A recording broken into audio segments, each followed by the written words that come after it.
Arratsaldeon, buenas tardes a todos y mi más cordial bienvenida a esta nueva edición del ciclo Ópera Biotxetik, Ópera desde el Corazón, que una vez más ponemos en funcionamiento en esta nueva edición junto a Deusto Forum.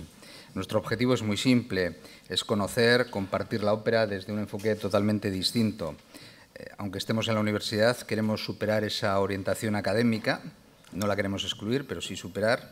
Y, sobre todo, lo que estamos buscando es construir una proyección más social, más humana, más sentimental de este arte que a todos nos une, que es la ópera. Como recordarán, iniciamos esta aventura o esta andadura en el año 2016 con Teresa Berganza. En el 17 no hicimos nada y desde el año pasado hicimos la primera edición y este año es la segunda. Y es la segunda gracias a un excelente trabajo que está realizando Luis Gago, que es nuestro director, coordinador y presentación de este ciclo, al que le quiero agradecer encarecidamente su ayuda, su dedicación y su profesionalidad. Este año vamos a contar con tres destacados ponentes. Hoy empezamos, inauguramos y hemos querido inaugurar, lógicamente, con una voz mítica que ha estado... Ustedes le recordarán, seguro que le recuerdan en 7 u 8 ocasiones en Abao y la última disfrutamos de su sapiencia como director de escena en Átila. Así que bienvenido de nuevo a Bilbao, a tu casa, a Abao y por primera vez creo que a esta Universidad de Deusto. Es un placer tenerte contigo y tradicionalmente, pues como somos dos entidades las que colaboramos en este ciclo, pues solíamos hablar... José Luis y yo y José Luis. José Luis, desgraciadamente, no ha podido cancelar alguna de sus obligaciones, está fuera, pero sí me ha pedido que quiere estar con nosotros, entonces le voy a dar paso a un vídeo de presentación. Arratsaldeon Danorik, muchas gracias Juan Carlos. Bienvenidos todos a este inicio del ciclo de Ópera Biotxetik. Lamentablemente hoy no puedo acompañaros, pero he querido desde Atenas, donde estoy hoy, por lo menos estar presente, aunque fuera a través de esta imagen de vídeo, para daros a todos la bienvenida, teniendo en cuenta que hoy es también la apertura del nuevo curso. Quería agradecer a Luis Gago el interés que siempre pone en la selección de los ponentes y estoy seguro de que la conducción de hoy será tan brillante como la que suele hacer. Agradecer también a nuestro ponente de hoy, a Ruggiero, haber aceptado nuestra invitación para acercarse a Bilbao y para compartir su experiencia operística con todos nosotros. Y sin más, despedirme. Seguro que la jornada de hoy va a ser igual de emocionante que todas las que tuvimos en el primer ciclo de Ópera Biotxetik. Gracias a todos por estar aquí, por seguir acompañándonos y nos veremos en la próxima convocatoria de Deusto Forum Ópera Biotxetik con Abao, allá por el mes de marzo, con Joan Matabós. Muy bien, pues hoy simplemente recordarles que la Abao Ópera Bilbao comienza sus actividades. No comenzamos la temporada de ópera, pero siempre decimos que Abao es mucho más que una temporada de ópera. La temporada de ópera es muy importante, es la espina dorsal de nuestra asociación, pero somos una entidad cultural que hacemos muchas más cosas. Y un ejemplo pues es estas conferencias, ¿no? Lo que llamamos nosotros Abao Cultural. Espero que disfruten de este ciclo. Les recuerdo también que este año seguimos en el Museo de Bellas Artes con otro ciclo, que este año cambia de nombre, aunque los ponentes van a ser de igual o mejor categoría, que antes lo llamamos Introducción a la Ópera y ahora es el ABC de la Ópera, y sobre todo que disfruten de la magnífica temporada que, en mi opinión, hemos preparado. Una temporada en la que tienen muchas novedades, muchos atractivos, y que yo les agradecería que no se la perdiesen, y tampoco se olviden del concierto, que este año es el Stabat Mater, con 2 óperas escenificadas, que es una versión totalmente, es un concepto nuevo al concierto que hacemos, que ya sé que está fuera de abono, que les da mucha pereza comprar la entrada, pero que como todos los conciertos son los conciertos del arrepentimiento, porque todo el mundo se arrepiente de no haber ido.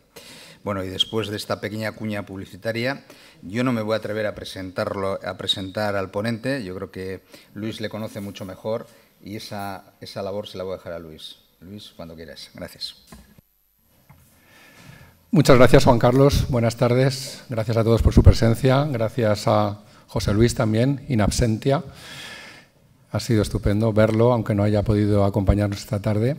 No es nada fácil presentar a Ruggiero Raimondi, un cantante con una larguísima trayectoria y un cantante con una carrera realmente extraordinaria en todos los sentidos. No puedo alargar mucho mi presentación porque lo importante es que hable él, no que hable yo, pero a la vez, aunque estoy seguro de que muchos de ustedes conocen muchas de las cosas que voy a comentar en los próximos minutos, puede que haya personas que no lo sepan y entonces tiene que ser una presentación para todos los públicos, por así decirlo. Quiero empezar con esta portada, que no sé si siquiera el propio Ruggiero la recordará. Es una portada de la revista Gramophone de mayo de 1973. Y esta portada, un momentito porque esto no está como yo lo había dejado, un segundo. A ver, ups. Ahora sí. Esta portada de mayo de 1973, en la que vemos a un jovencísimo Luciano Pavarotti, sin barba, y a Joan Sutherland, es que esto sale cortado. Está cortada toda la parte de abajo, me parece. Antes creo que no salía cortada. Yo en mi pantalla veo el fondo de abajo y aquí no sale. Bueno, no vamos a perder tiempo. Pero en esta revista, Ruggiero tenía 31 años y toda una página, aquí la vemos, estaba dedicada a él con una entrevista con Alan Blythe, que era un famoso crítico y experto en ópera británico ya tristemente fallecido. No era normal en absoluto que la revista Gramophone dedicara toda una página a un artista de 31 años. Pero es que una de las cosas más importantes que quiero que queden claras en esta presentación es que la carrera de Ruggiero empezó muy pronto y empezó muy arriba. No fue una carrera progresiva en la que él fue subiendo, sino que es una carrera que desde el comienzo ya empezó realmente muy alta. Y de esta entrevista quiero comentar el primer párrafo, donde cuenta el propio Raimondi cuáles fueron sus comienzos. Y entonces traduzco sobre la marcha: la pérdida de la contabilidad fue una ganancia para la música en el caso de Raimondi, que dejó sus estudios de los números para concentrarse en su voz, porque originalmente Ruggiero estudiaba contabilidad, siguiendo los consejos de su padre. A esto tenemos que dar las gracias en gran medida al director de orquesta Francesco Molinari Pradelli. Él escuchó al joven Ruggiero, un bajo, y lo animó a que hiciera de la ópera su carrera. Y ahora, entrecomillado, declaraciones de Ruggiero, con 31 años, insisto.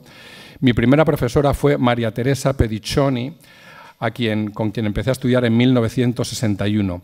Ella me enseñó la manera básica de afrontar una partitura y también el estilo. Más tarde, en 1963, fui a estudiar con el maestro Pier Venanzi, por entonces ya un hombre muy mayor. Me enseñó el control de la respiración. Más tarde fui a estudiar a la Academia de Santa Cecilia, tras lo cual participé en un concurso en Spoleto, no parte del festival de la ciudad, sino un concurso que se desarrollaba en septiembre. Corelli, Franco Corelli, y Stella, Antonietta Stella, ganaron premios allí antes que yo. Posteriormente hice allí mi debut como Colin en la Bohème, tras lo cual la Ópera de Roma me pidió que hiciera de cover de Rossi Lemeni como Procida en Vespri Siciliane, e hice la última función. Estaba muy nervioso, pero creo que fue bastante bien. El maestro Labrocca de la Fenice en Venecia me oyó y me llevó allí para un año de proseguir mis estudios. Al mismo tiempo estaba empezando mi carrera en Oedipus Rex, de Stravinsky, Don Giovanni, Fígaro, Lombardi y Faust. A continuación empezó mi carrera internacional. Esta es una entrevista que le hicieron para la revista Gramophone en 1973, cuando Ruggiero Raimondi tenía tan solo 31 años. Y poco antes realmente ya su carrera había empezado por todo lo alto, como acabo de comentar. En agosto de 1969, es decir, cuando Ruggiero tenía 27 años, se realizó una de las grabaciones más legendarias de la Misa de Requiem de Giuseppe Verdi. Miren quiénes cantaban: Montserrat Caballé, Fiorenza Cosotto, John Vickers y Ruggiero Raimondi con 27 años, dirigiendo Sir John Barbirolli al coro y orquesta New Philharmonia. El director del coro New Philharmonia entonces era el legendario Wilhelm Pitz, que era entonces también director del coro del Festival de Bayreuth. Y escuchen un pequeñísimo fragmento de este Requiem del Dies Irae a Ruggero Raimondi con 27 años.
Ruggero Raimondi volvió a grabar el Requiem de Verdi, fíjense aquí con Leonard Bernstein, nada menos, y el reparto: Martín Arroyo, Josephine Vissi, Plácido Domingo, nacido el mismo año que Ruggero, por cierto, con la Orquesta Sinfónica de Londres.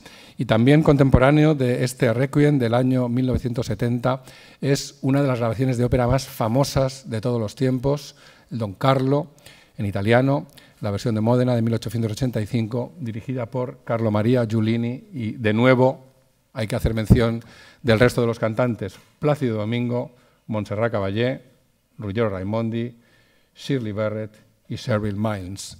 Aquí, de nuevo, Ruggero no había cumplido aún 30 años y fíjense los cantantes de los que estaba rodeado y de qué director estaba al frente de esta grabación. No me resisto a escuchar el comienzo, al menos, del gran aria de Felipe II, que es el personaje que canta Ruggero en esta histórica grabación. Y como nos vamos a saltar la larga introducción instrumental, al menos vemos, nos damos el placer de ver el manuscrito de Verdi, que se conserva en la Biblioteca Nacional de Francia, en París, con el largo solo de violonchelo. Esta es la larga introducción instrumental, esa línea que se ve aquí abajo. Todo esto que se ve aquí abajo es el solo de violonchelo antes de que entre el bajo. Y, como saben ustedes, Don Carlo, Verdi la escribió para la Ópera de París, en francés. Esta es la partitura de la versión en francés. Por eso todas estas anotaciones y el texto del libreto, por supuesto, están escritos en francés. El gabinete del rey, Felipe, traduzco del francés, sumido en una meditación profunda, apoyado sobre una mesa cubierta de papeles donde hay unas velas que están consumiéndose. El día empieza a aclarar los vidrios de las ventanas y luego, como en un sueño, que se ve aquí muy bien, comme en un rêve, y empieza a cantar en la versión en francés Elle ne m'aime pas, que luego en la versión italiana se tradujo como Elle l'a jamais mamó, que es lo que vamos a escuchar ahora. Esto es justo el comienzo del aria de Felipe II. Aquí se ve muy bien, comme un rêve, elle ne m'aime pas, ella tiene su corazón cerrado a mí, etc. Y esto es lo que vamos a escuchar ahora. Aquí tienen el texto en italiano y la traducción al castellano.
etcétera.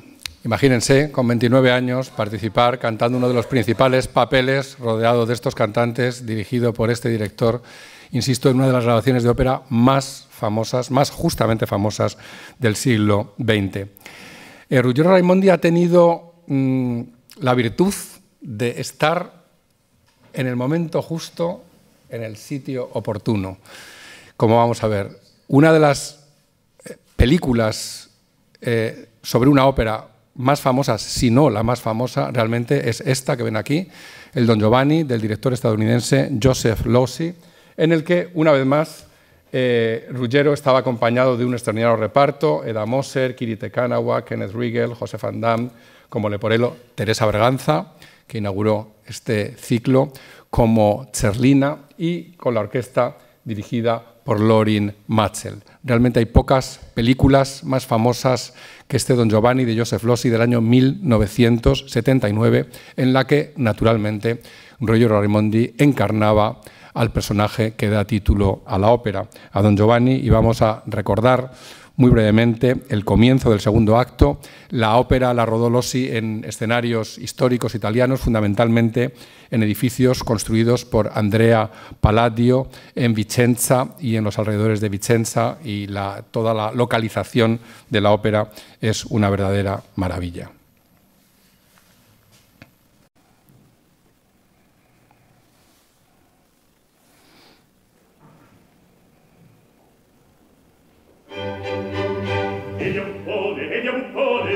Non mi seccar, non ho padrone, non vorrei star.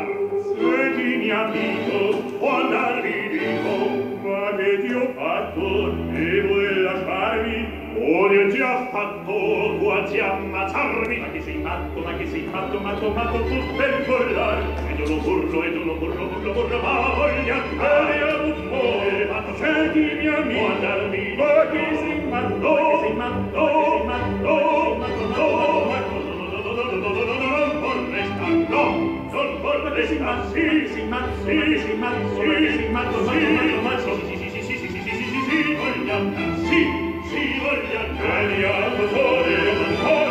non mi seccar, e io sono matto, ma voglio volar.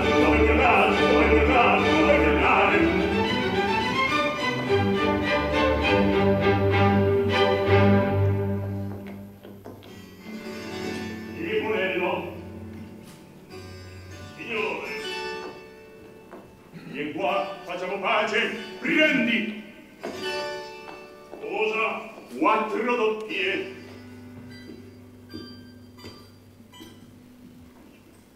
Sentite, per questa volta la cerimonia accetto, ma non vi ci avvezzate. Non credeste di sedere dai miei pari come le donne a forze di danari. Non parliamo più di ciò, ti basta l'animo di fare quel che ti dico, pur che lasciamo le donne. Lasciamo le donne?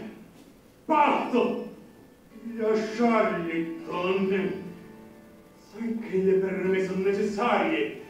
Io del pan che mangio, io dell'aria che spiro. Non avete cuore di ingannarle voi tutte, e tutto amore. Io la sole fedele, personale che è crudele.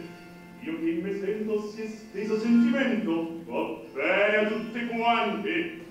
Le donne, poiché calcolar non stanno, il mio buon natural chiamano inganno. Non ho veduto mai naturale più fasto e più benigno.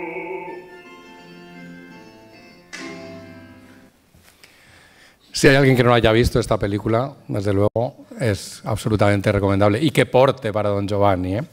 Esto seguramente lo conocerían muchos de ustedes, es más improbable que conozcan lo que vamos a ver ahora, y es una clase en la que Ruggero Raimondi enseña a un joven cantante cómo hay que cantar Don Giovanni. Esto es al hilo de una representación de la ópera de Mozart y da Ponte en la ciudad natal de Ruggero, en Bolonia. unas representaciones dirigidas escénicamente por Luca Ronconi y musicalmente por Riccardo Chailly.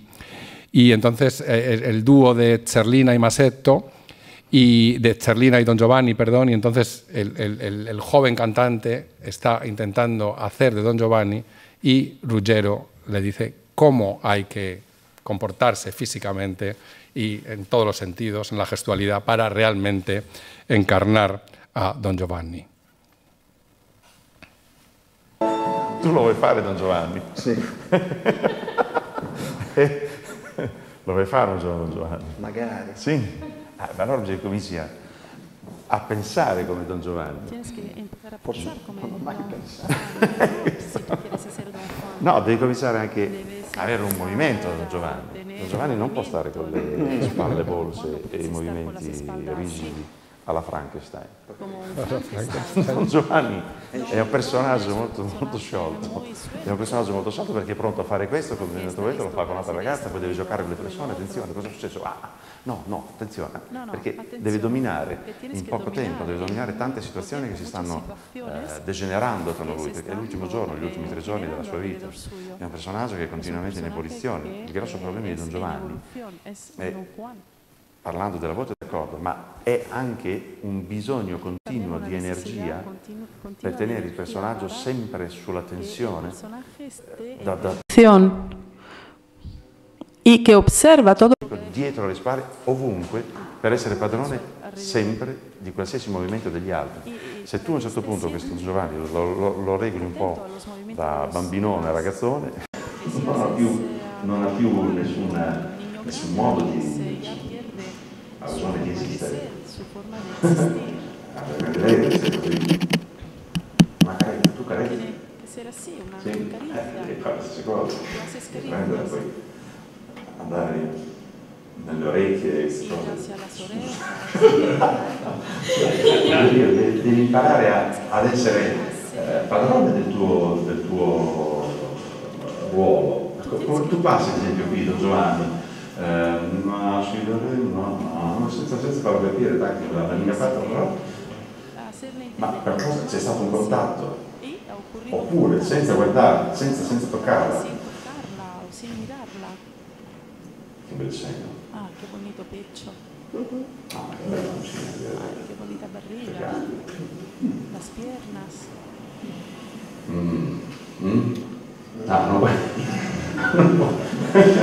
Non puoi stare. Fammi vedere che stai guardando le sue bellissime parti. Fammi vedere.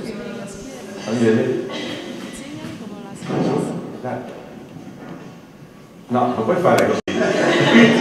Se fai così è finito. Di qua.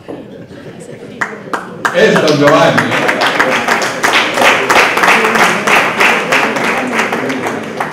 Es Don Giovanni. Aquí lo ha demostrado absolutamente. Volvamos a esa entrevista de 1973 de Gramophone. Dice Alan Blythe, Raimondi vino por primera vez a este país, a Gran Bretaña, en 1968, cuando apareció con Caballé en una versión de concierto de Lucrezia Borgia en el Festival Hall, el Royal Festival Hall. El año siguiente vino a Glyndebourne para cantar Don Giovanni, y ahora declaraciones de Ruggiero, de entonces. Gianni Strasser me había ido a cantar el papel en Venecia. Disfruté muchísimo hacer el papel en Glyndebourne porque tuve el tiempo para estudiarlo en mayor profundidad en la maravillosa atmósfera que había allí. ¿Cómo veo el papel? Bueno, creo que todo depende de la edad del cantante. Ahora, como persona joven, entonces era una persona muy joven, Ruggiero, me gusta interpretarlo con mucha joie de vivre y no concentrarme en el aspecto demoníaco del personaje que algunos comentaristas encuentran en él.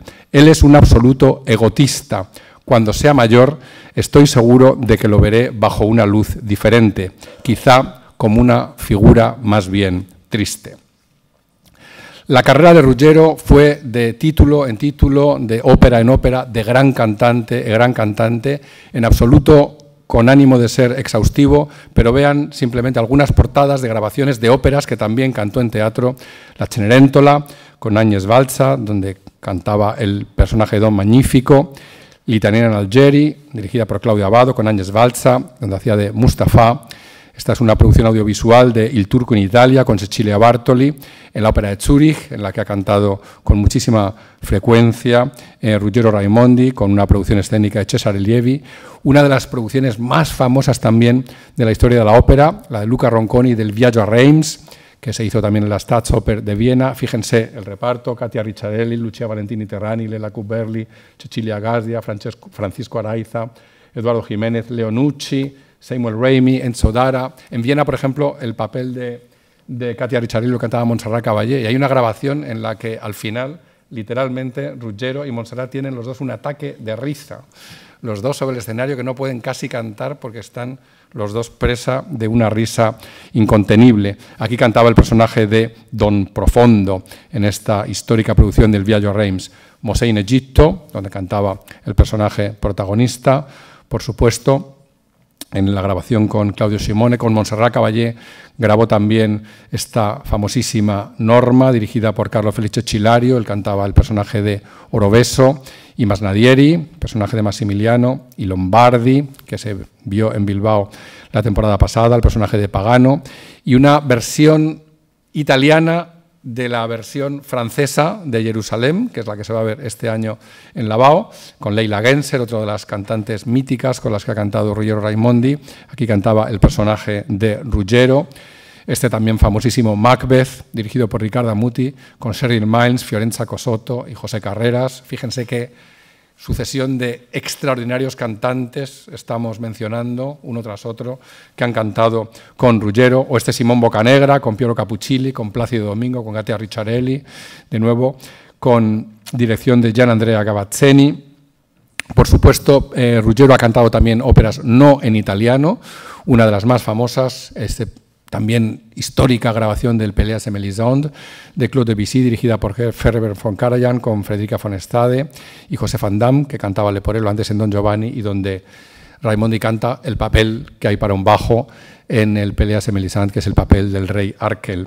Y otro de sus papeles fetiche fue el Boris Godunov de Mussorgsky. Aquí lo vemos en la grabación dirigida por Mstislav Rostropovich, con su mujer Kalina Wisniewskaja, Nikolai Geda, Paul Pliska. Es que es una sucesión de leyendas del canto del siglo XX. Y otro de esos momentos en los que Ruggero estuvo en el lugar adecuado, en el momento adecuado, fue otra famosísima película, la película que hizo Francesco Rossi, de la Carmen de Bizet, con de nuevo Plácido Domingo y con Julia Migenes Johnson en el personaje protagonista. Esta película es del año 1984. Por cierto, que un anterior invitado de Ópera Biochetic, François Leroux, cantaba en esta ópera de Francesco Rossi el personaje de Morales. Y otra grabación no menos legendaria es esta Tosca, que se hizo el 11 y el 12 de julio de 1992 en riguroso directo desde los 3 escenarios en los que se desarrolla cada uno de los actos. El acto primero en la iglesia de Santa Andrea de la Valle, que simboliza el poder de la Iglesia. El acto segundo, estos son fotografías de la época de principios del siglo XX, la época en la que Puccini compuso la ópera, el Palazzo Farnese, que representa el poder político, y el Castel Sant'Angelo, el último acto, que representa la represión, la cárcel en la que está encerrado y en la que va a ser ejecutado Cavaradossi. Un pequeño fragmento, no sé si sabes, Ruggero, que el pasado verano en el Festival de Aix-en-Provence se hizo una nueva producción de Tosca y Catherine Malfitano salía haciendo de una diva que había cantado el personaje de Tosca en su juventud, pero también cantaba un poco. Cosa c'entrava con tutto questo? O è una cosa un po' complicata. Dopo ti racconto. Entonces vamos a ver un poquito del famosísimo dúo del segundo acto de la larga escena entre Tosca y el barón Scarpia, que es por supuesto el personaje que ha cantado siempre Ruggero en Tosca.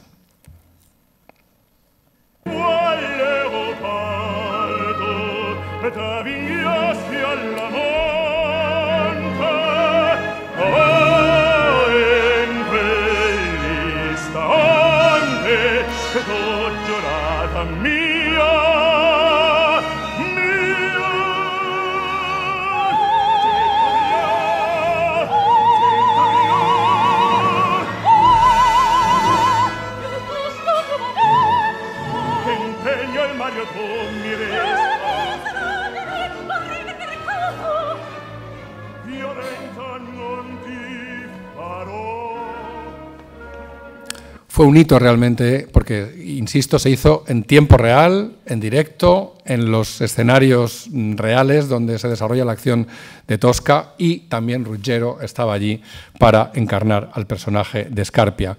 Damos un salto en el tiempo y nos trasladamos al año 2015, al que era el primer programa de un nuevo programa en la televisión francesa que presentaba Anne Sinclair, que es esta mujer que vemos a la derecha, una mujer franco-estadounidense, tristemente famosa en los periódicos porque estaba casada con Dominique Strauss-Kahn cuando saltó el escándalo en el hotel de Nueva York. Y Anne Sinclair, en este nuevo programa que se llama Fauteuil d'Orchestre, eligió a Ruggiero para el primer programa.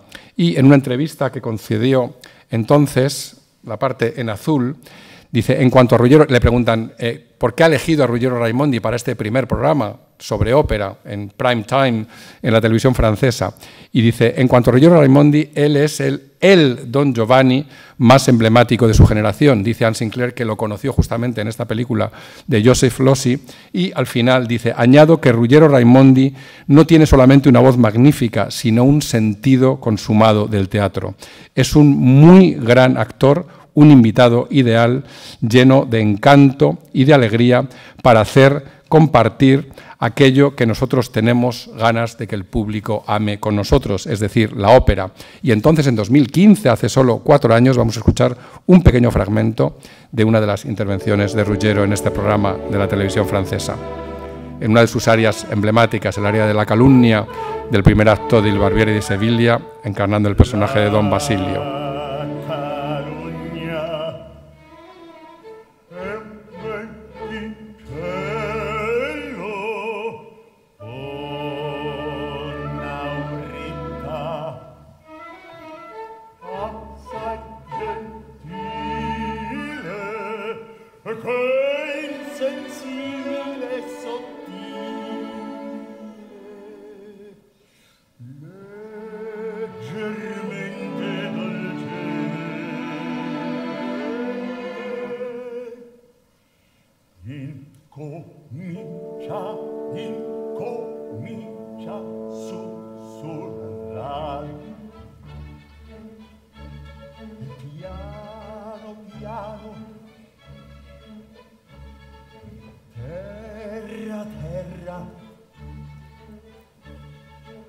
Sottovoce sibilando va scorrendo, va andando nell'orecchia de... etcétera. Fíjense cómo se conserva el maestro. Tengo que acabar necesariamente recordando esas presencias diversas que ha tenido Ruggiero Raimondi aquí en Bilbao, en Lavao, en el Coliseo Albia. La primera, con 24 años, fue La Forza del Destino, en 1966. Ese mismo año, Le Nozze di Figaro.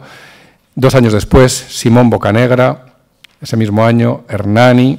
Era cuando todavía se celebraba el festival, en el mes de septiembre, en el Coliseo Albia. Nabucco, también en el 68.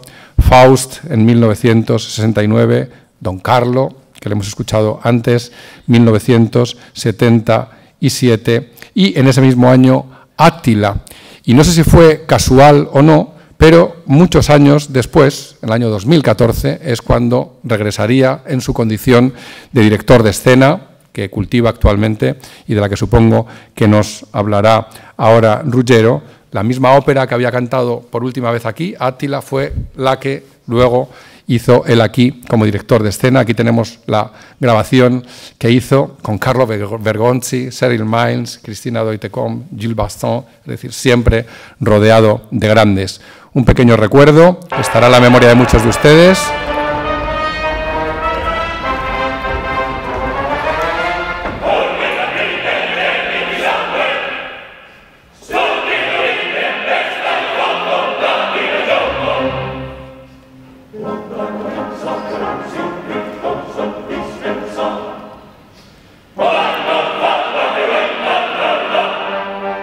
Etcétera. Y esta fue la primera vez que Ruggero visitaba el Palacio Scalduna después de todas sus intervenciones en el Coliseo Albia. Vamos a acabar donde empezamos, con esa entrevista con Alan Blythe para la revista Gramophone en el año 73. Escribe Alan Blythe: cuando no está trabajando, a Raimondi le gusta salir al campo, comer en un viejo restaurante o simplemente pasear. Le gusta leer novelas clásicas y modernas, pero su tiempo libre es limitado debido a las horas que pasa estudiando. Y hará una declaración de Ruggero de entonces: no me lleva mucho tiempo aprender la música, pero meterse dentro de un personaje, eso sí que lleva tiempo, y la interpretación es lo que más me importa. Ya hemos visto simplemente en ese pequeño fragmento que hemos visto de la calumnia qué expresión facial y qué movimientos corporales tiene Ruggero Raimondi. Por eso también prefiero grabar un papel después de haberlo hecho en un escenario, como es el caso de Attila. Él es un hombre duro, pero tiene emociones muy grandes, comprende la estatura de Roma y tiene miedo de ello. Debes expresar el conflicto que hay dentro de él. Oh, me encanta esta ópera. Ruggero, muchísimas gracias. Están todos deseando escucharte a ti y dejar de escucharme a mí.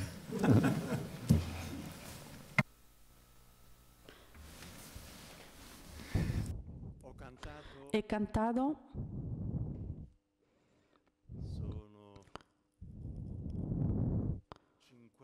hace 51 años que he empezado a cantar y puedo deciros que siempre me lo he pasado bien, pero por supuesto he tenido también muy grandes problemas, pero siempre he tratado de superarlos. Pero la diversión absoluta de estar en encima de un escenario y tener el poder de un personaje es de verdad algo estupendo. Yo quisiera saber si o qué pensáis vosotros. Hacerme unas preguntas.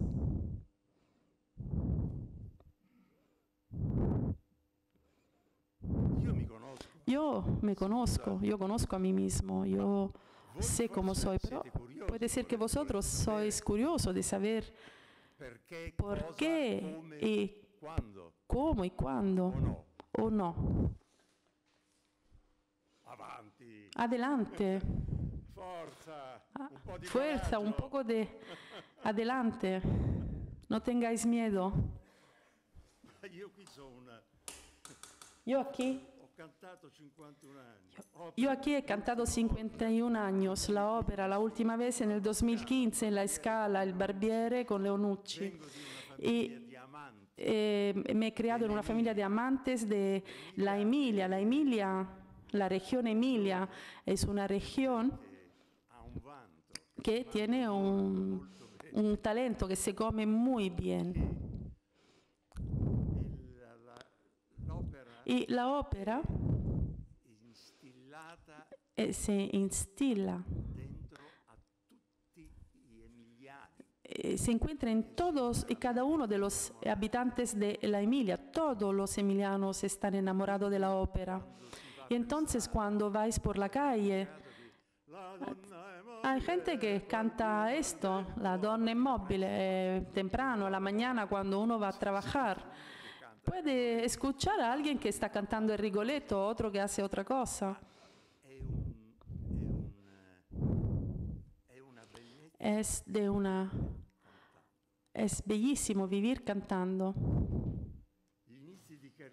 El principio de mi carrera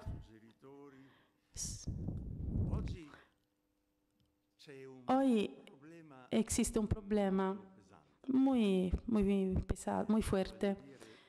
Lo que quiero decir que no existe alguien que sugiere, el sugeridor.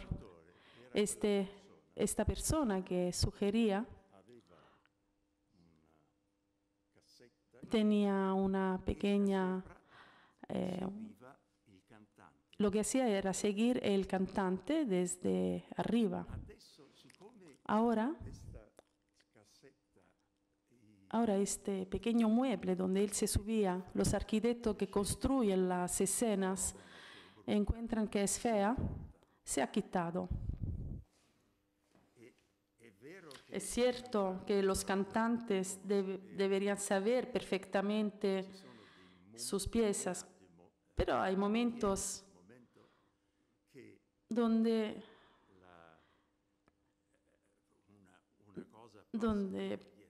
puedes olvidarte de algo. Y esto puede quitar la seguridad al cantante.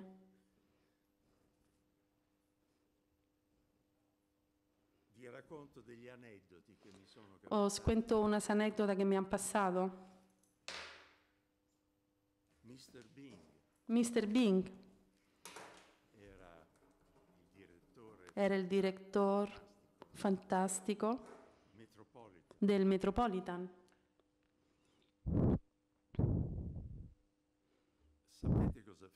¿Sabías lo que ha hecho? Le Union querían unos suplementos de dinero. Y esto era algo que él no podía ofrecer. Entonces, ¿qué hizo? Cerró el teatro del Metropolitan por un año.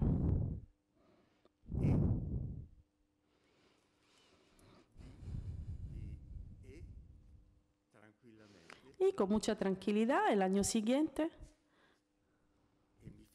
me llamó y me hizo cantar el Hernani con muchos más chicos en el espectáculo de la apertura de 1970. 1970 ha sido un año muy interesante para mí porque abrí con Hernani he abierto el Metropolitan y en la Scala con i Vespri Siciliani abrí la Scala y también a la radio con Attila. Ha sido muy divertido hacer esto. Pero por favor, adelante. Me gustaría que se me hicieran unas preguntas. Me gusta contar estas cosas. ¿Qué puedo preguntar? ¿Qué es lo que os puedo preguntar? No hay nadie. ¿Tenéis miedo? ¿Sí?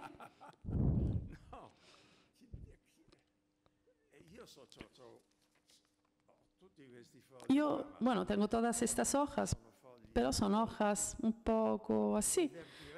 Pero sería más divertido para mí saber lo que pensáis. ¿Qué es la lírica para vosotros? Por ejemplo, ¿qué es para vosotros? ¿Qué es un personaje que canta en lugar de hablar?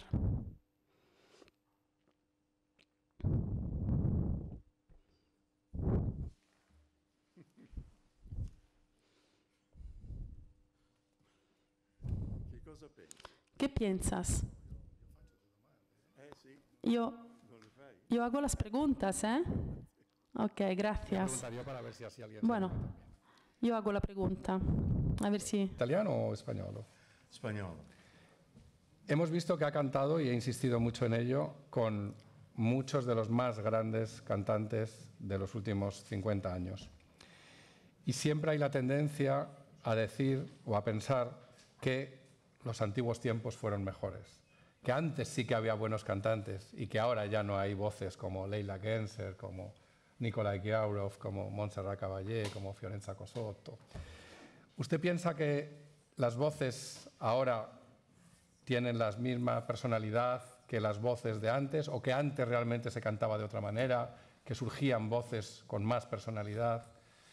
Yo creo de verdad que existe una falta de maestros que puedan ayudar estas voces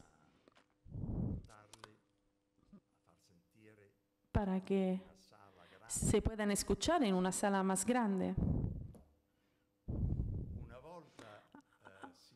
En el pasado se estudiaba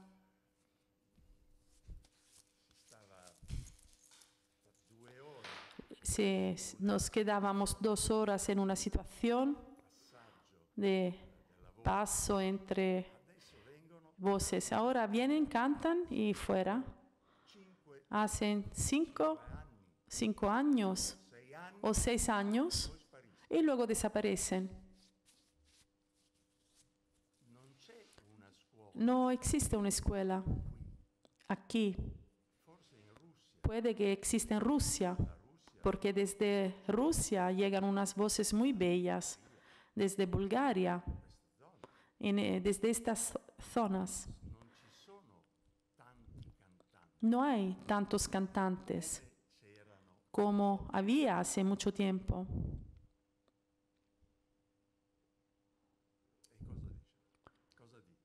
¿Qué pensáis?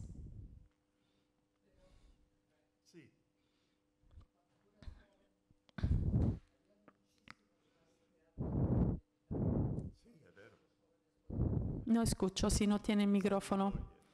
Esta es mi mujer, esta es mi mujer. ¿Es cierto? En Italia teníamos tantos teatros, pequeños teatros. La lírica, pues era presente en todas partes, en Rovigo, en Calderara de Reno.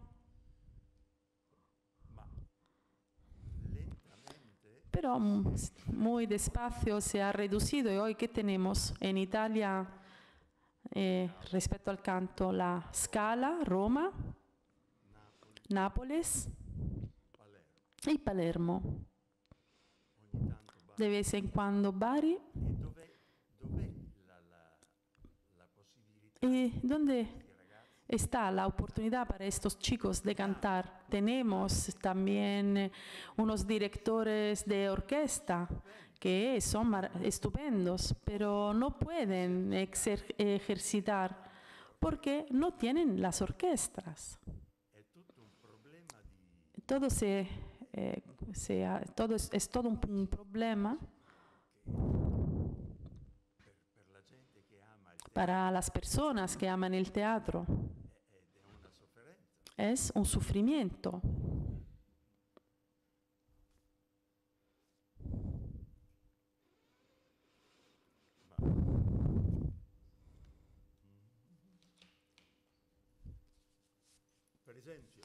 Por ejemplo, yo he cantado Boris en Rusia.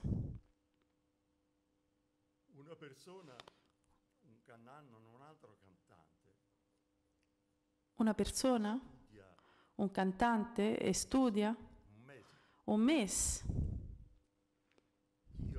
Yo he trabajado más de 2 años para cantar Boris en lengua rusa. Y esto se nota.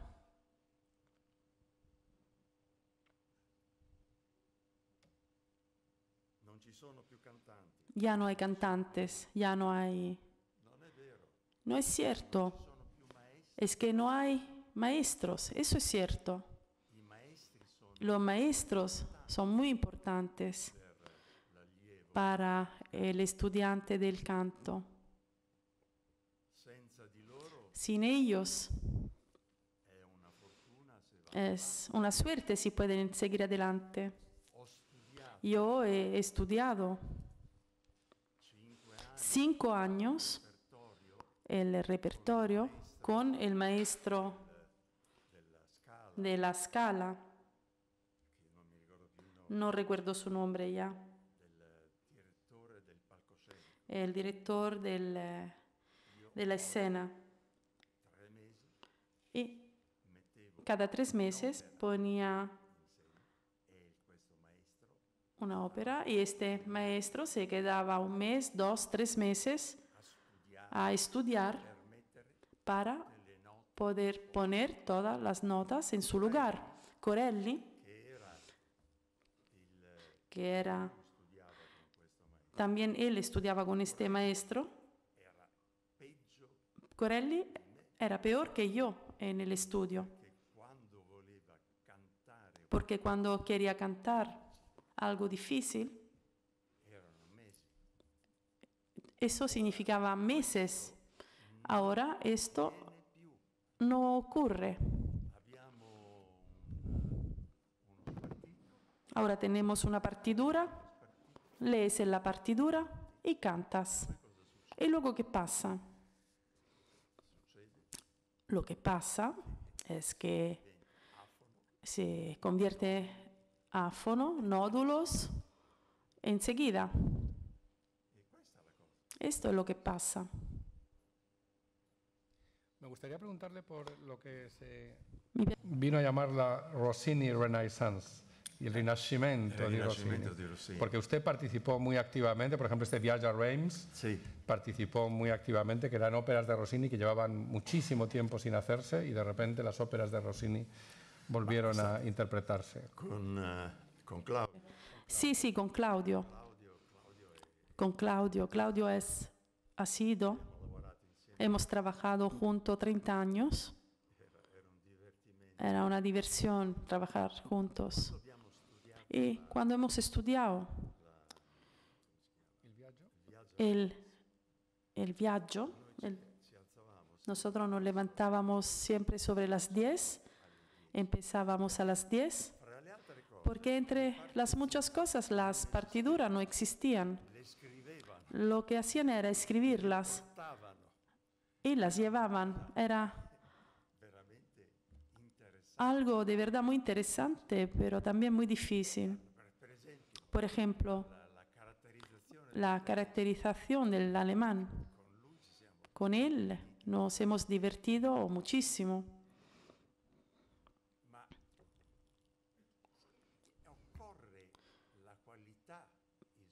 Pero la calidad, el sonido, la belleza.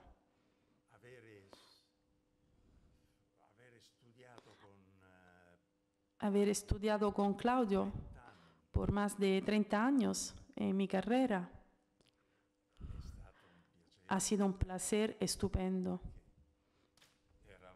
porque éramos tranquilos y hacíamos esto, no hacemos lo otro, hacemos lo otro. Ahora, este es más fuerte, no, tienes que ir más despacio. ¿Por qué? Porque la cosa es más pesada y luego se vuelve más difícil.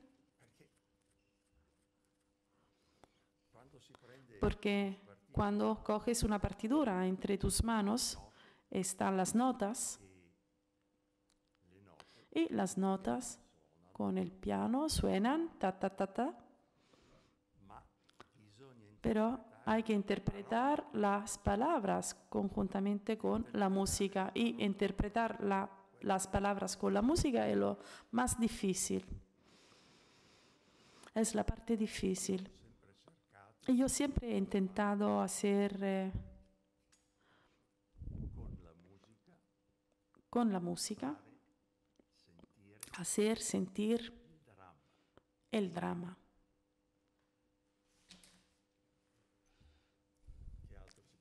¿Qué más puedo decir?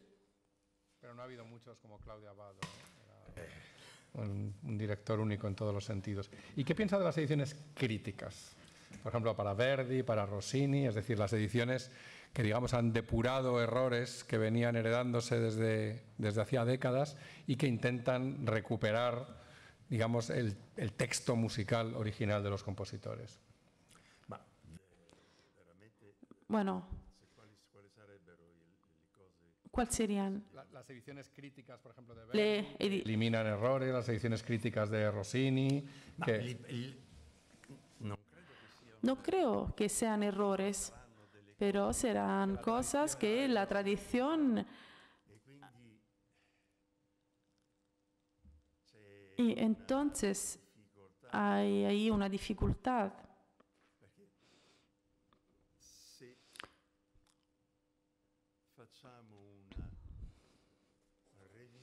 Porque si vamos a revisar una ópera, vamos a destruir todo lo que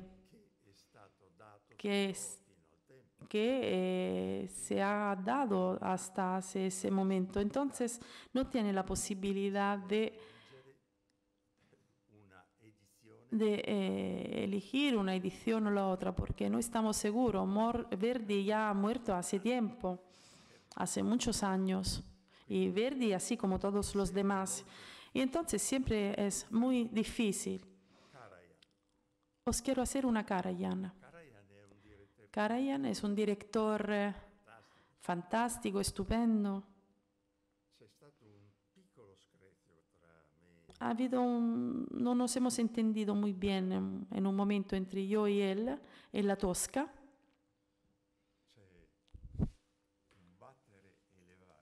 Hay un battere, elevación que sigue.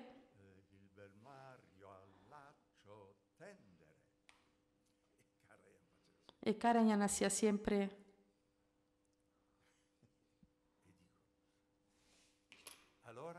Y yo decía, ¿qué haces tú? No, nada. Adagio 3 veces. Maestro, si usted me da el battere y elevar, puedo cantar. Si no, no puedo cantar. Había este desacuerdo entre nosotros.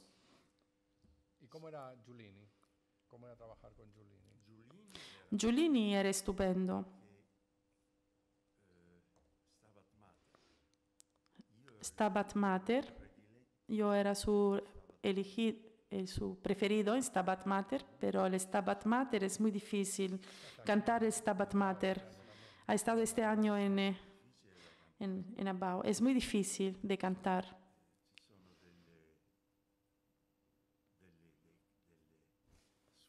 Porque hay unas partes altas muy difíciles de cantar. Y he cantado con él en todas las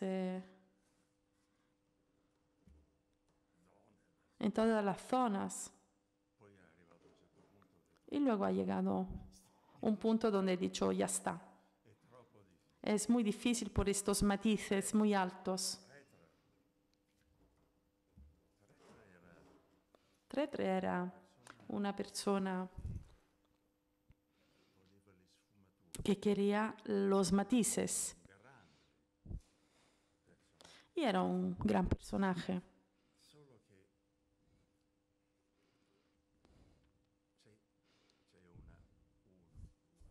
Pero hay 1, 2, 3, 4, 1, 2, 3, 4. Él hacía todo en ta, ta, ta. Y no lo entendíamos muy bien a veces. Pero sí lograba encontrar unos matices de un bello increíble.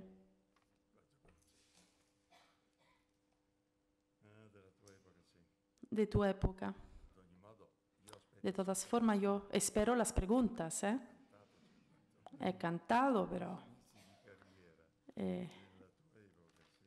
el principio de mi carrera he cantado.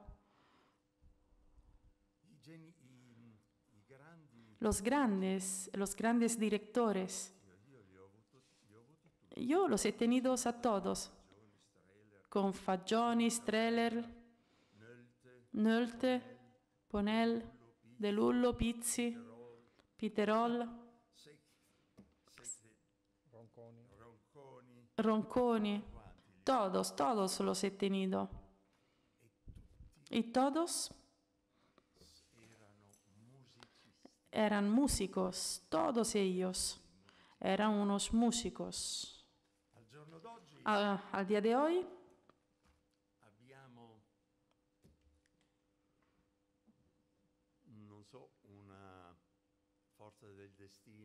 no sé, la fuerza del destino con las patatas,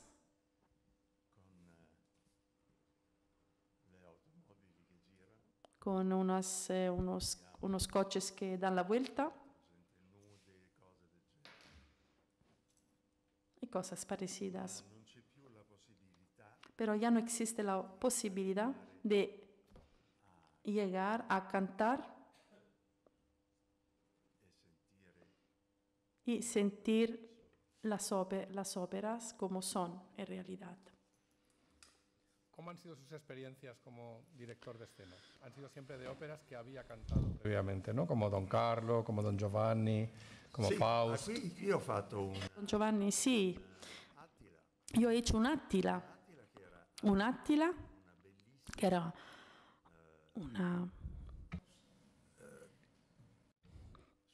era una bellissima escenografia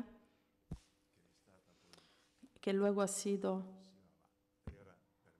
para mí era muy bella, perché aveva porque tenía delle colonne, unas columnas que se movían según, según las escenas que teníamos que hacer. una cosa stupenda. Y era algo estupendo, C'era un incontro porque había un encuentro subito dei vari personaggi de los distintos personajes e non aveva una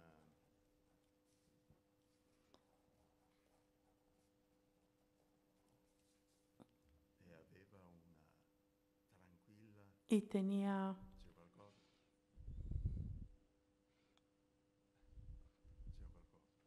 C'è qualcosa? Hay algo, sí, pasa algo. Una domanda. Sí, una pregunta.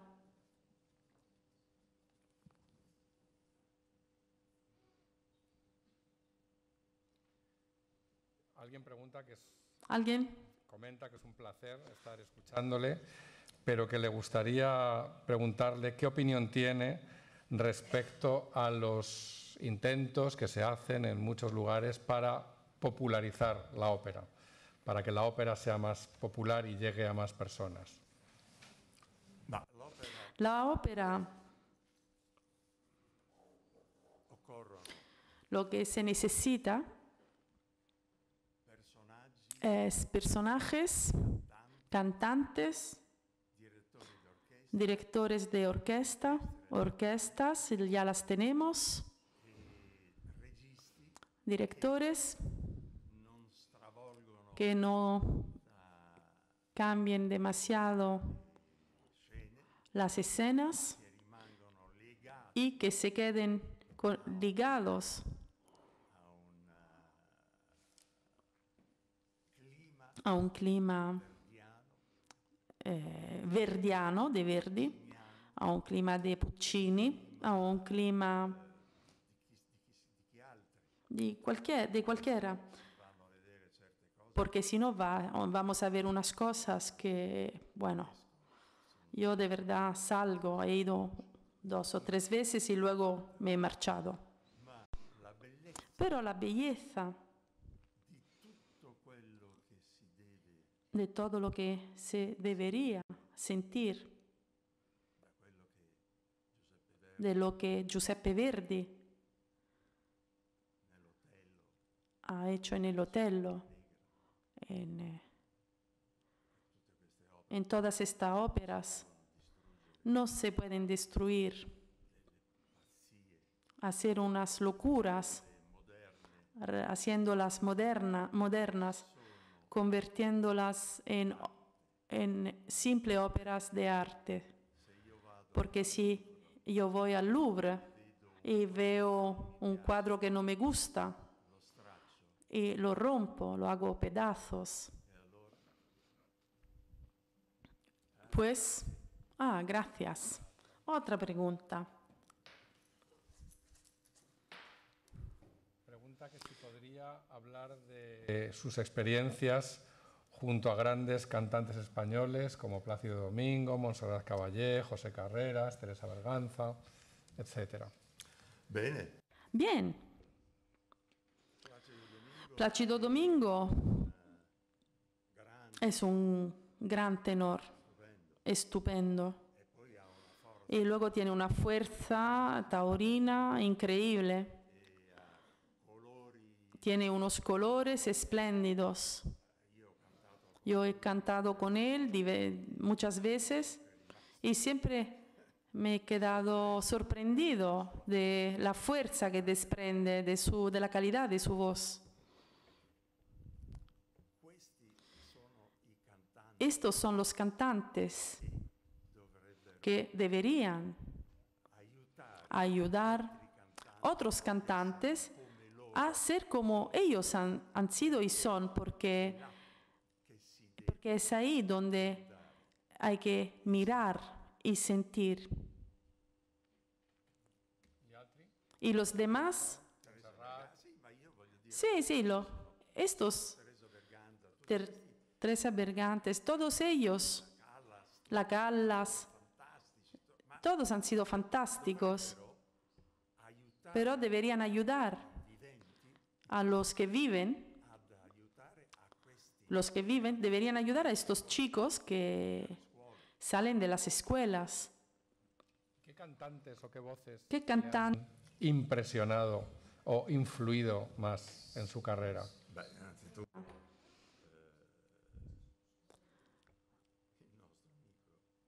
Nuestro amigo, ¿cómo se llama? Es un grande. Tessier, Ludovic Tessier, magnífico. Es un cantante que ha trabajado muchísimo, ha hecho muchísimas cosas.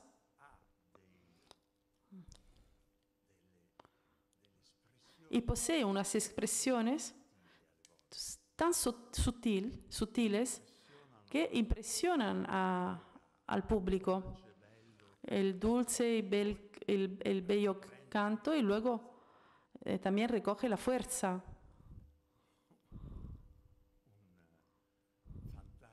Yo soy un fantástico ayudante. Me gusta Tessier porque canta de una forma estupenda. También. Él ha cantado Il Trovatore en Madrid, antes del verano, y yo cuando escribí la crítica del Don Carlo... Y yo cuando he escrito la crítica del Don Carlo, yo escribí... El principal problema que tenía Luca Salsi es que 2 meses antes había cantado Tessier. Y claro, si habías escuchado a Tessier, había puesto el listón muy arriba. Sí. Otra pregunta tenemos aquí. Alguien le da las gracias por su dedicación a la música y a la interpretación operística y dice que hace muchos años le vio cantar Mefistófele y que se quedó muy impresionada por su voz y por cómo cantó este personaje. ¿Qué recuerda de esta? ¿Dónde era? ¿Dónde ocurrió esto? ¿Dónde ocurrió? Porque... Forse a Vienna? No, aquí. Qui. En el Faust de aquí. Sí, a Faust. Y Aida también. Faust, sì. Sí, Faust. Il fatto è che 40 anni fa. Hace 40 años. Oh, wow. Mi diverto. Me divierte cantar estas óperas. El Faust para mí es un juego, me divierte mucho. Es muy difícil cantarlo porque necesitas tener muchos colores. Hablamos de colores ahora. Hay unos cantantes que cogen unos tonos y se quedan ahí fijos en estos tonos. El juego del canto debe ser una sorpresa continua para el espectador. O sea, cantar fuerte, siempre fuerte, no sirve para nada. Es necesario modular el canto y hacerlo sentir y recogerlo. Es como un juego. Es como una mariposa que llega, la coges, luego abres las manos y vuela. Esto es lo que tiene que hacer un cantante. Debe interpretar, estudiar las palabras, saber el significado de una palabra que ha sido escrita por el compositor. O por qué ha puesto esta nota en un momento preciso.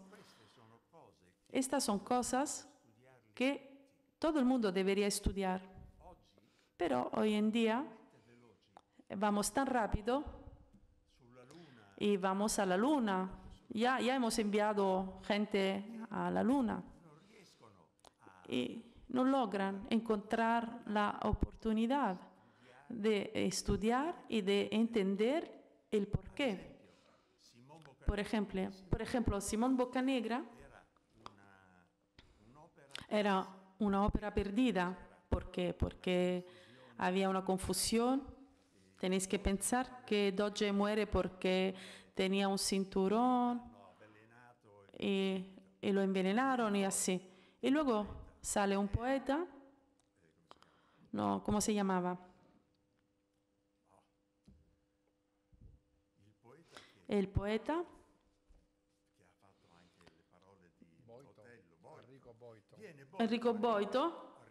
Arrigo Boito cambia totalmente todo lo que teníamos escrito y lo convierte en algo increíble.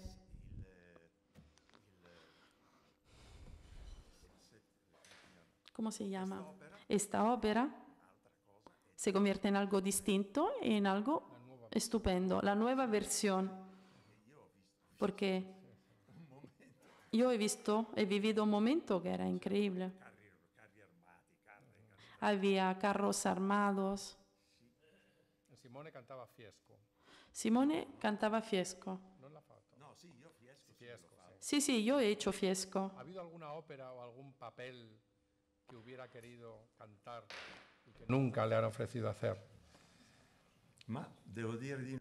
No, tengo que decir que no. Yo he cantado todo lo que he querido.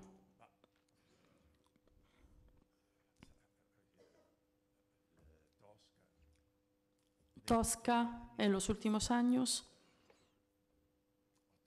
Otello, Tiago, un personaje increíble. ¿Cómo explicarlo? Para cantar un personaje como Iago es necesario medir cada palabra del texto. Es de una gran dificultad, pero de una belleza increíble. Dos preguntas. Una dice que ¿qué consejo daría usted ahora al Ruggero Raimondi que empezó a cantar hace 50 años?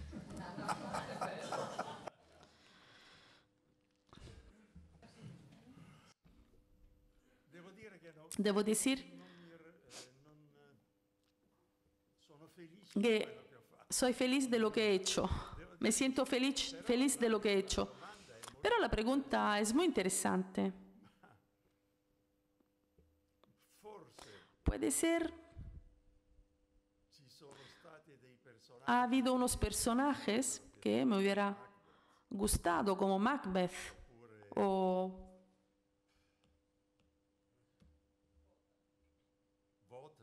Wotan. Os quiero contar algo. A Ravello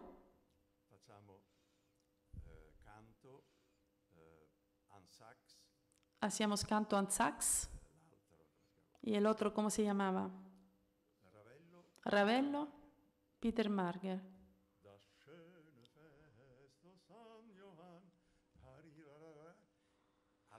Al final llega un señor que me dice, qué bonita voz usted tiene. Pero ¿en qué idioma ha cantado?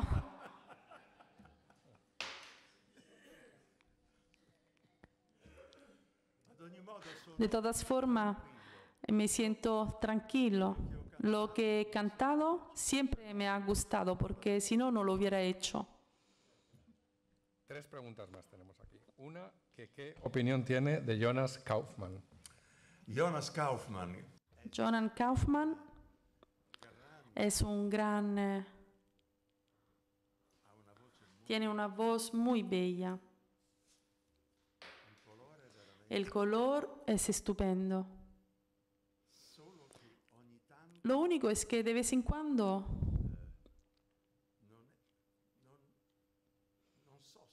no sé si lo hace para diversión o porque está cansado. No canta muy fuerte, tan fuerte. Y se queda siempre un poco cansado. Pero la voz, él tiene una técnica estupenda. La voz es bellísima. Yo con él he hecho diversas toscas, sí, diferentes toscas. Y él era muy bueno. Pero es un poco raro. Es un cantante raro. Pero muy bueno. Esta pregunta es más delicada. Pues, Pregunta a alguien que qué le parece el tratamiento tan diferente que está teniendo en Estados Unidos y en Europa el problema actual que está sufriendo Plácido Domingo.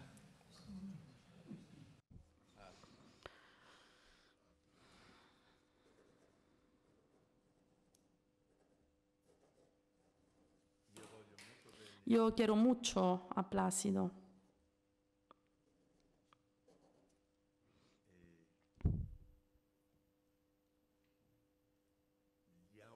Y le deseo todo el bien de su vida. No puedo. Alguien pregunta que cómo fue su experiencia de cantar Faust con Alfredo Kraus y Mirella Freni. Oh, mamma mia. Yo temblaba. Mirella Frey. Alfredo Kraus. Eran dos columnas inmensas. Pero yo también he logrado hacer mi parte. Eran muy gentiles. Alabao, creo. No sé, ¿sí? Sí, Alabao. Hace muchos años. Ellos ya eran 5. Pero ha sido muy divertido. ¿Usted se considera identificado si le dicen que su tipología vocal es un basso cantante? Io diría que sono un bajo barítono. Allora, un po' più sottile. Un poco más sutil. Cuando ha llegado Laurioff, yo era hablando de Mirella. Cuando ha llegado Jairov, él tenía una vocalidad impresionante, tanto que tuvo unos problemas con el otro búlgaro, Christoph.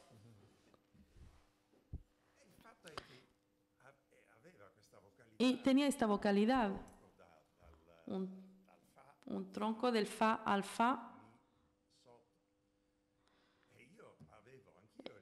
Y yo también tenía el fa. Pero yo tenía un sol bemolle. Casi un fa. Él cantaba.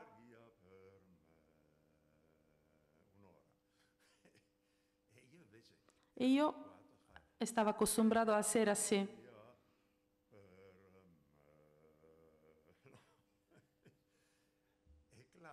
Y Claudio, que quería que cantara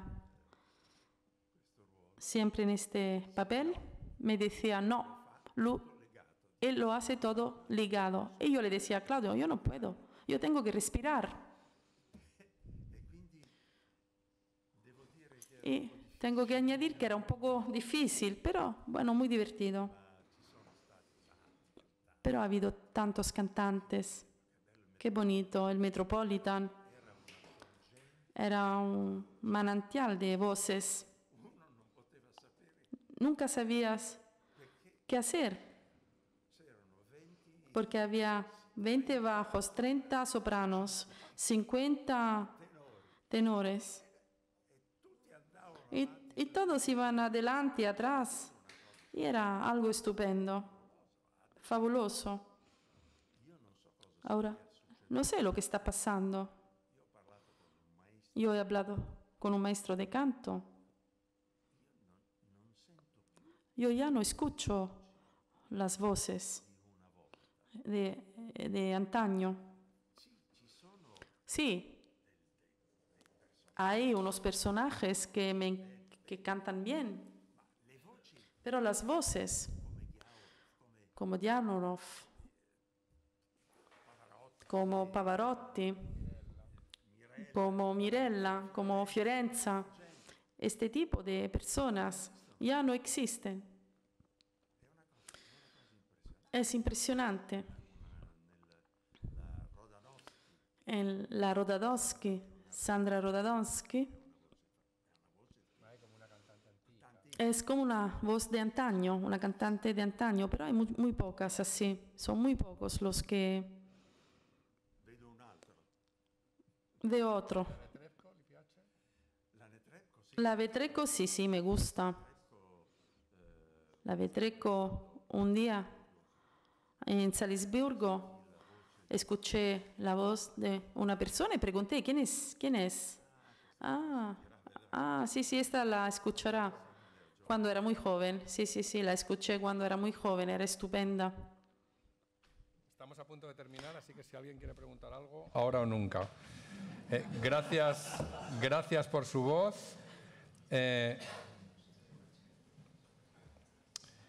Pregunta que cómo ve ahora el personaje de Don Giovanni cuando ahora representa justamente lo políticamente incorrecto, ya que sus maneras no son ahora justamente lo que se defiende. Y que tras 50 años de haber cantado el personaje, si considera que el personaje de Don Giovanni es un mito caduto. Sí. Oh sí. Ante todo, yo ya no canto el Don Giovanni desde hace mucho tiempo.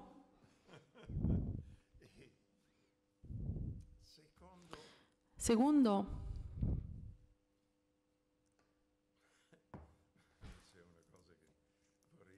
hay algo que quisiera decir pero no puedo. Sí, estamos al final.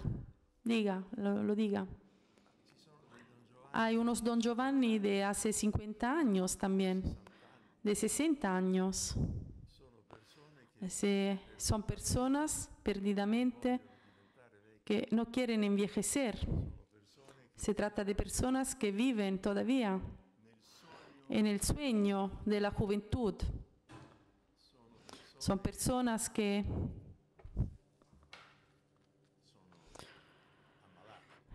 enfermos de alguna forma. Cada uno de nosotros debería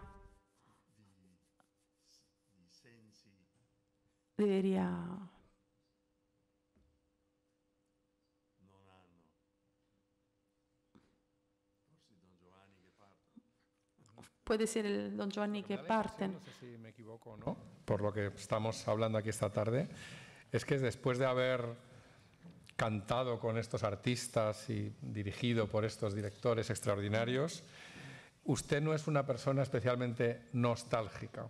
Es decir, No. Le gusta todo lo que ha hecho, pero no lo añora con tristeza, sino que no siente esa nostalgia. No. No, para nada, absolutamente. No. Yo me he divertido inmensamente.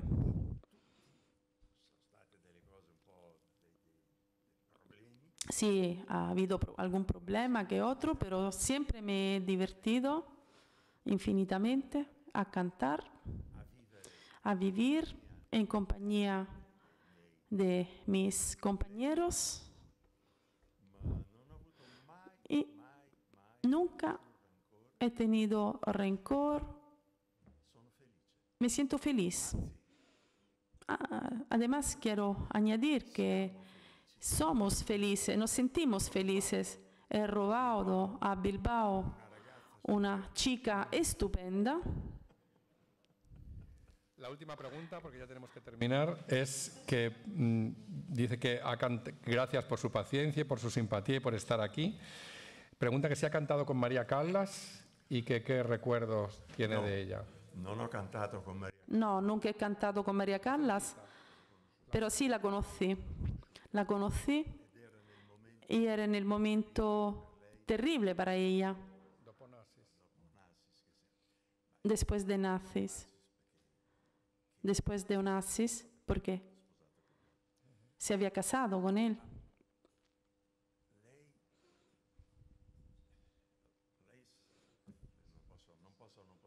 No, no puedo decirlo, no puedo decir esto de ella. Pero ella ha sido una mujer excepcional, de verdad. Esto sí lo puedo decir. También en los últimos instantes. ¿La vio en teatro? Sí, en teatro. Era grande.